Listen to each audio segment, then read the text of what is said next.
There is word from one of Trump's lawyers that President Trump is expected to be arraigned. That means he's expected to be, that we expect him to turn himself in to be booked on these charges on Tuesday next week. But who knows?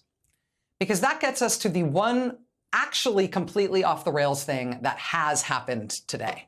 The one break the rules, break the system thing that has happened today since this indictment was first reported by the New York Times. And it relates to the fuzziness of that specific part of the plan.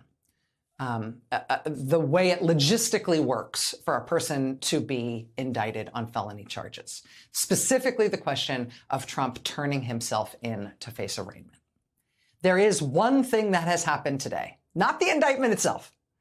The thing that has happened today that does potentially pose a threat to us as a country is something that somebody completely outside this story, completely outside this criminal process, completely outside this news, decided to do in response to it.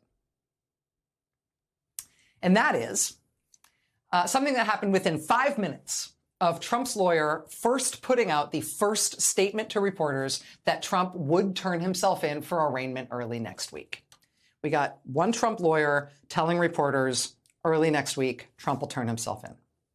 Within 5 minutes of that first statement from Trump's lawyer, a Republican politician named Ron DeSantis, who is the governor of Florida, made this statement online, saying Florida will not assist in an extradition request, given the questionable circumstances at issue with this Soros-backed Manhattan prosecutor and his political agenda. And that's some of the verbiage in this statement from Ron DeSantis that echoes word for word what Donald Trump said in response to his own indictment today.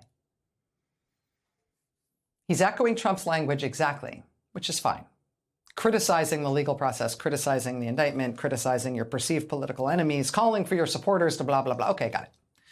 Saying that the legal process for extraditing somebody from one state to another is something that will not be followed. The Florida governor, if Trump decides that he's not going to turn himself in, that he's going to stay in Florida and come and get me, Florida's not going to allow that process to go forward because it's a former president, because it's Donald Trump.